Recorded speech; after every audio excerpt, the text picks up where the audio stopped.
संसद के 5 दिवसीय विशेष सत्र की शुरुआत होने के साथ ही महिला आरक्षण विधेयक को लागू करने की चर्चाओं ने जोर पकड़ लिया है। इसी बीच सोमवार की शाम को मोदी कैबिनेट की बैठक में महिला आरक्षण बिल को मंजूरी मिलने की चर्चाएं हैं। बता दें कि महिला आरक्षण विधेयक में लोकसभा और राज्य विधानसभाओं में महिलाओं के लिए 33% या 1/3 सीटें आरक्षित करने का प्रस्ताव है। इस विधेयक के लागू होने के बाद उत्तर प्रदेश विधानसभा और लोकसभा में यहां से चुने जाने वाले विधायकों और सांसदों में महिलाओं की भागीदारी बढ़ जाएगी। ऐसे में कहा जा रहा है कि अगर 27 सालों से संसद में अटका महिला आरक्षण विधेयक पास हुआ तो देश की तस्वीर बदल जाएगी। लेकिन जहां एक तरफ महिला आरक्षण विधेयक पास होने की चर्चा जोरों पर है, तो वहीं महिला शिक्षा मित्रों की स्थिति दयनीय बनी हुई है। इस मामले में बात करने के लिए हमारे साथ शिक्षा मित्र जुड़ चुके हैं, तो आइए सुनाते हैं कि आखिर उन्होंने महिला आरक्षण को लेकर क्या कुछ कहा।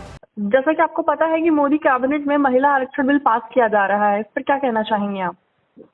मैम, ये हमारे देश का बहुत ही सरकार द्वारा उठाया गया बहुत ही ठोस और बहुत ही अच्छा कदम है।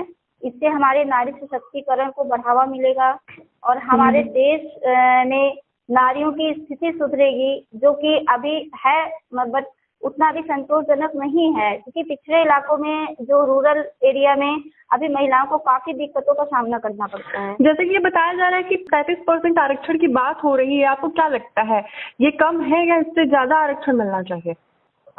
33% है, एक संतोषजनक है, लेकिन कुल मिला के अगर थोड़ा वो सरकार इसके लिए सोचती है और कुछ तो और भी बेटर होता है, क्योंकि हमारे यहाँ नारियों की जो सिचुएशन है वो अभी काफी दयनीय स्थिति है। कहीं कहीं यहाँ तक कि महिलाएं बाहर निकलने के लिए 100 बार पुरुषों पे डिपेंड होना पड़ता है, उनको हजारों बार सबकी राय लेनी पड़ती है और उनको अब बाहर के लिए समझिए कि नारियों के अपनी स्वेच्छा से वो खुद से बाहर में।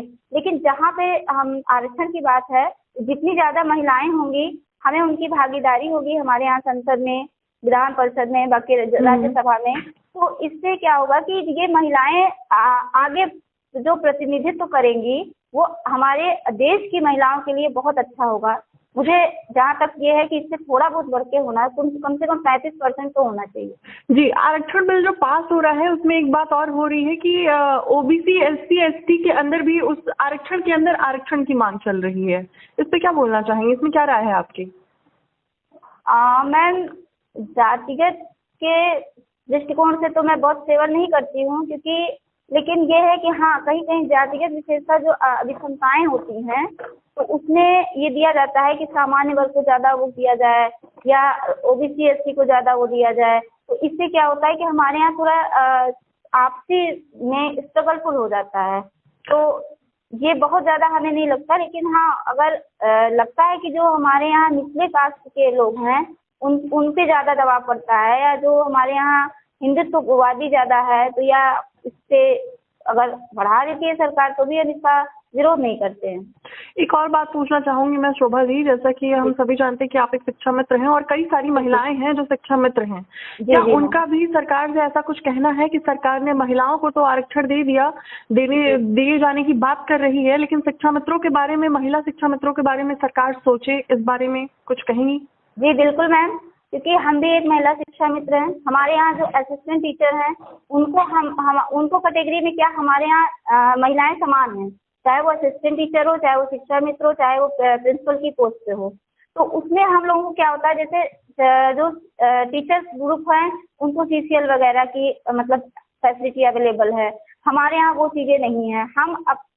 या हमारे यहाँ जो मातृत्व अवकाश मिलता है वो हम लोगों को सहायक की अपेक्षा कम दिया जाता है। तो क्या ये बताइए, जो चीजें जो कंडीशन उन पे लागू होती हैं सेम कंडीशन हमारे पे भी लागू होती हैं, लेकिन गवर्नमेंट इस तरह से वो हमारे साथ सौतेला व्यवहार करती है। जो छुट्टियां उनके होनी चाहिए, हम स्कूल में डेली वही टाइम देते हैं, वही काम करते हैं, गवर्नमेंट वही चीजें जो टीचर्स ग्रुप है उनको ज्यादा फैसिलिटी देती है, हमें कम देती है। ऐसा क्यों, हम यही जानना चाहते हैं। वही चीजें हम भी करते हैं, वो सिचुएशन से हम भी गुजरते हैं, लेकिन उसके मन में क्या है, अब ये चीजें सरकार को नहीं समझ में आ रही। ऐसे में सरकार से आपकी क्या मांग है, क्या कहना चाहेंगी? सरकार को कोई मैसेज देना चाहेंगी? सरकार को मैम मैं इतना ही कहूंगी कि वो अगर वो समानता का भाव रखती है, वो कहती है हम सारी जगह हम समानता लाना चाहते हैं, इक्वालिटी होनी चाहिए, तो इक्वालिटी लेकिन आप धरातल पे भी तो दिखाइए। आप इक्वलिटी लाइए तब आप बात करिए ना। जी भाई हमारे यहाँ हम ठीक है, आप इक्वलिटी ला रहे हैं कि किस एरिया में दिख रहा है, हम लोगों को तो ये नहीं दिख रहा। बताइए कि हम कम वही काम करते हैं, ठीक है। आपने जो टेट पास क्वालिफाई हैं, जो नॉन टेट हैं, जो आप सहायक ग्रुप हैं, जो शिक्षा मित्र हैं, सबको अलग अलग करके हमें आपस में ही इन्होंने उलझा दिया है। जबकि हमारे समान कार्य और समान वेतन होने चाहिए। समान जो चीजें समानता की हैं वो आप समान व्यवहार करते हुए हमें समान फैसिलिटी दीजिए। बस जी। मेरी गवर्नमेंट से इतनी डिमांड है। जी बहुत बहुत धन्यवाद आपका शोभा जी।